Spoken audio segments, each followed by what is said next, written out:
Brock Bowers. I'm starting to, man, I have resisted as long as I possibly can to be saying that I want to draft Brock Bowers because of tight end history, yada, yada, all this stuff.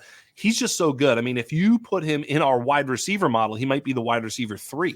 Right. He's that good. And it's really, really difficult to put him anywhere but elite tight end prospect. Is he the greatest tight end prospect of all time, Heath?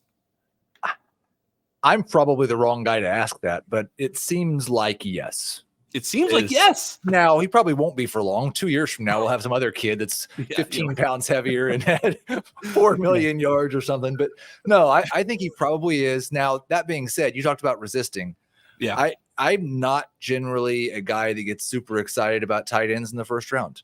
He has to be drafted in the first round. There's times I think right now I've got him at 108. And I'd probably take him there if I couldn't get somebody to trade up, like if I couldn't talk somebody into the fact that he's the greatest tight end prospect ever. But I'm generally not somebody who, and I think like people will point to, well, yeah, but you missed Sam Laporta last year. No, Sam Laporta wasn't taken in round 1. That's right. Dalton Kincaid was, and those people wish they'd taken Sam Laporta now. Right. So I don't plan on having a lot of Brock Bowers, but it's not so much because I doubt him. It's just like you talked about, we're not very good at evaluating quarterbacks.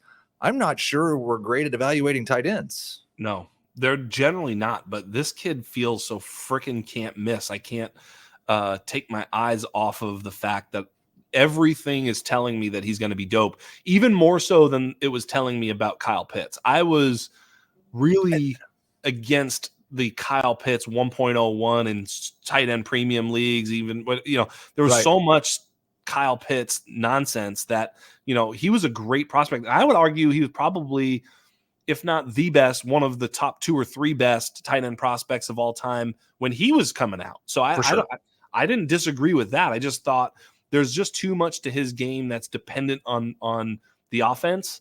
I think with Brock Bowers, it's a little less just because of his versatility.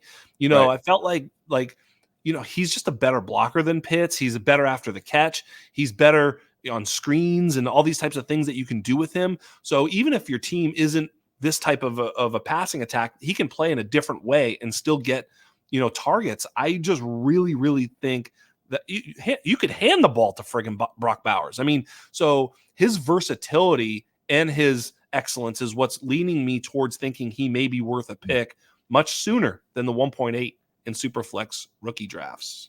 Well, I think that's like, if you want to draft him, you're going to have to. Because me saying like people threw their phones when they heard me say that I'm reluctantly taking him at 108. Yes.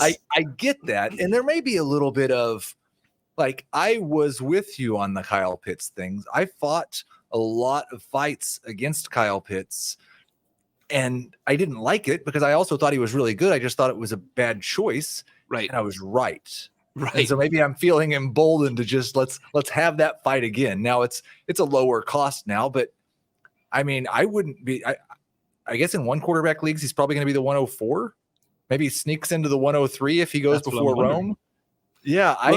I've said this. I think in like super tight end premium. So like 1.75 or 2.0, like if you are a full point per reception, more tight end premium leagues, super flex, I think he's going to go at the 101 in some cases. Yeah, I'm going to advise against that. You think? But I mean, like, of course, but it's like, that's the fervor I think he'll bring, especially, look, I don't know where he's going to be drafted, but it's going to be top 15. An athlete like that who can play the slot and do everything. I just think he's going to be for sure in the top 15. And if he goes to the Jets? I know that's a popular spot, I'm not going to think that's a great thing for him. I'm not sure either, but I don't know. What's the best landing spot? Ooh, like I've seen people talk about the Colts, and I've kind of got mixed feelings about that, but I mostly think that would be good. I hadn't thought about the best landing spot for him. Dallas? Correct. That's actually correct. Good job. That was amazing. We went team by team a few shows ago, and we're like, what's the best landing spot? It's Dallas for sure. I don't know that Dallas they'd have to trade up. Right. But I wouldn't put it past him. I mean, especially if he falls past 10, 11, 12 and he's there in the mid-teens, I wouldn't put it past him at all. They'd throw 6 targets a game to you if you were playing tight end in Dallas. That's just what they do. They just rotate in guys to throw 100 passes to. I'm going to have to stretch a little bit, though, just so you know. I mean, I'm a little tight in the hamstrings. But do you remember Jason Witten seeing 118 targets in that offense? I'd look a whole lot like Jason Witten out there. But no, but Bowers there as like the number 2 to Lamb would be a beautiful thing. Dude, that's the spot, just so you know. Yeah. That would have me thinking 1.01.